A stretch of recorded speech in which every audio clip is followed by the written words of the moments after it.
When it comes to the academic training that journalists get today, uh, what do you think's been gained most by that?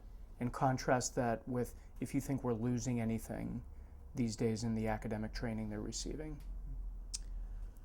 Um, I I'll answer that this way. I think the biggest challenge is to train young journalists for this new time. Uh, you can't expect to get a job in a newspaper coming out of college or out of a journalism school. But there are a lot of other opportunities out there in online media. I mean, we have a social media editor. I mean, there are jobs in journalism that never existed 10, 15 years ago.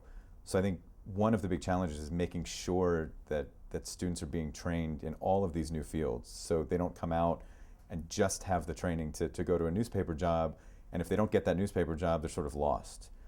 But at the same time, it's training young, up and coming journalists for the new world while still respecting all the fundamentals that have been so integral to this profession. And it was why I fell in love with this profession. It's realizing that you have the power to hold people accountable. Knowing that you have to be fair and accurate, knowing that you can't print or go with a story until you are confident that you have everything right 100%.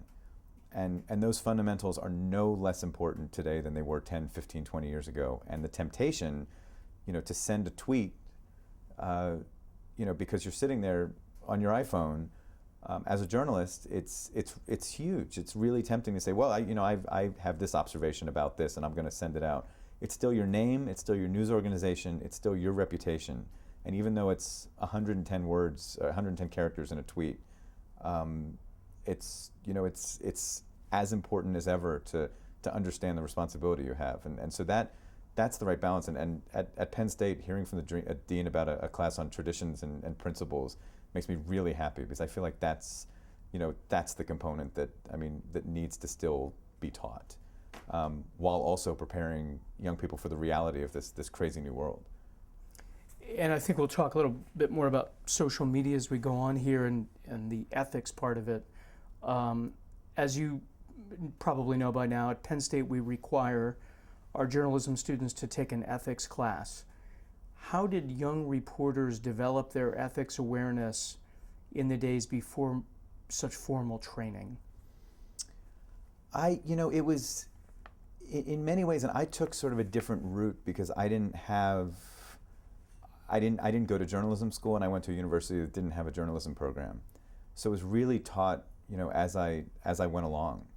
I can remember moments when Dennis Schmidt, my high school teacher, and telling me that we couldn't go with this story about IDs until we asked the administration, for a response. Being balanced, being fair, getting both sides. And then, in college, I got a taste of politics. And when I was on the Harvard Crimson, we would cover the New Hampshire primaries. And, I was a sophomore doing that. And the seniors, would teach me about balance and teach me about, taking your own political bias, other biases out of your reporting altogether. So it was really, learning on the fly in many ways and being mentored by other people in the newsroom. I can't say that one is better than the other, having formal ethics training versus learning in the newsroom. But I would say if you go into journalism and you haven't had the formal ethics training, make sure it's a subject that you bring up on day one with the people who are mentoring you. Exactly. Do you think in the grand sense, in your professional opinion, what constitutes ethical journalism? I think it's simple, and it's the bedrock principles that I was taught. It's being fair, it's being accurate, it is having no personal bias, it's being balanced, and it's either printing or going to air with a story that you believe meets all of those criteria. And as I said when I spoke here, I think that a tweet should be held to those same standards. You can apply that to feature stories, to news stories, to profiles, to breaking news. it just, you have to, or else we're losing kind of the soul in this profession.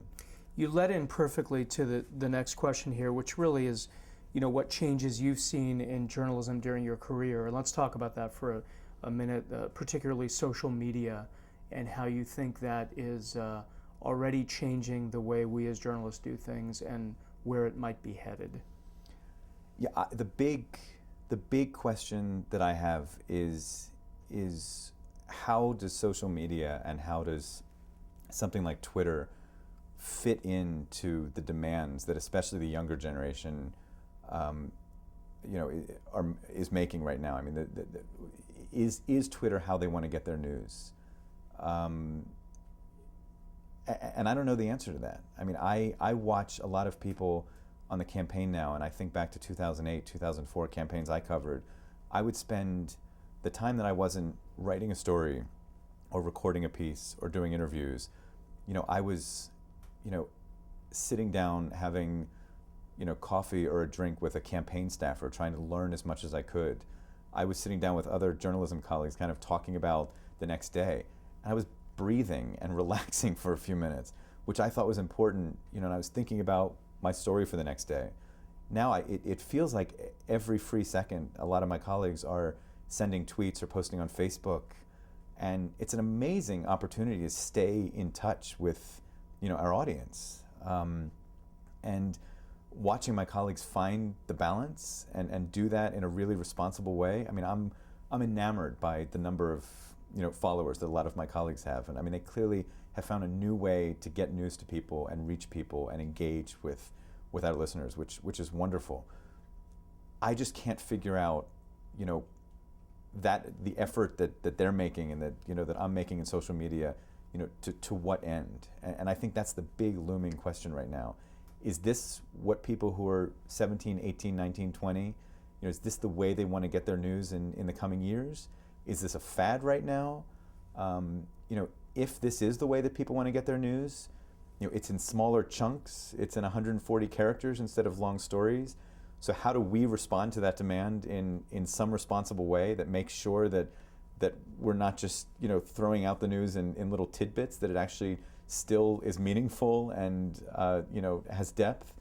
And so I don't know the answer, but I just know that comparing this campaign to sometime like 2008, it's amazing. I'll ask your opinion on this. I mean, in many ways, people, and research has showed this, consumers of news are, last thing they do before they go to bed is they check their phone. First thing they do when they get up, they check their phone. And that can be their emails, their Facebook, and Twitter to see what's, did anything blow up overnight? So do you think in some sense it's just sort of rejiggering the way that news organizations and journalists have to work in terms of filling those kinds of voids, and maybe Twitter is those short bursts of news nuggets versus something you put on the web or TV or radio or newspaper that's more in depth?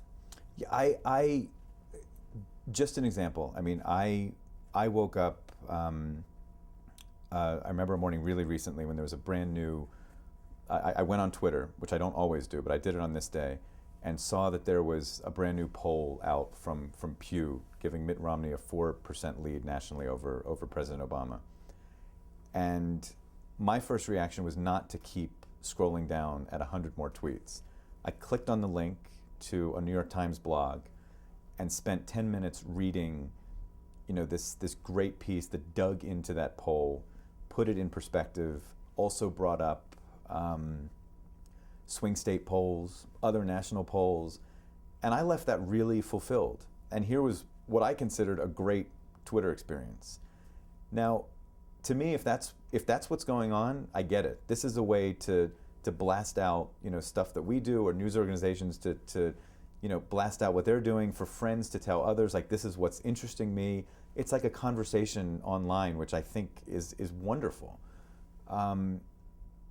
I think if people are waking up and going through 100 tweets and reading them and feeling like they've gotten a full picture of the news, more power to them. But I think that would make me start to wonder, how we how we shift how we're providing content if that's the demand that's out there. And I'm not sure anyone's answered this question yet. I don't know if even people on Twitter really totally get, what they want from it yet. I think we're all kind of learning as we go along. I think you're right.